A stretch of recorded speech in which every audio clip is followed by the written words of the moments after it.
Comment résilier une colocation? Je dirais qu'il faut envoyer une résiliation de bail à l'agence si on est passé par l'agence, ou au propriétaire si on est passé directement auprès d'un propriétaire en direct. Je pense que je peux résilier si je trouve quelqu'un pour me remplacer dans la colocation. Dans Consom'Ag aujourd'hui, nous allons justement vous expliquer comment résilier une colocation. Si un des colocataires souhaite quitter le logement, il doit en principe respecter un délai de préavis d'une durée égale à 3 mois ou 1 mois dans les cas de préavis réduits comme l'obtention d'un premier emploi. Cette décision est prise librement et ne nécessite pas l'accord préalable des autres colocataires.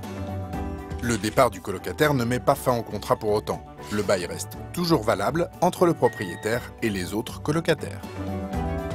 Par conséquent, les colocataires qui quittent les logements ne peuvent pas demander la restitution de sa quote-part du dépôt des garanties au bailleur au moment de son départ.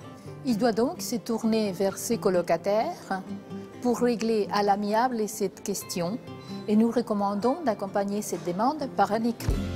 En revanche, il faut savoir que si le contrat de bail contient une clause de solidarité entre les colocataires, la personne quittant le logement reste solidairement tenue au paiement des loyers et de toute autre somme susceptible d'être due au propriétaire en cas d'impayé.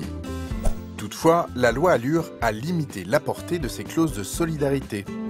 En effet, aujourd'hui, à l'arrivée d'un nouveau colocataire, les colocataires sortants ne peuvent pas être tenus au paiement solidaire des loyers à la fin du congé qu'il a régulièrement délivré. À défaut de l'arrivée d'un nouveau colocataire, la solidarité du colocataire et celle de la personne qui s'est portée caution pour lui cesse au plus tard 6 mois après la date d'effet du congé.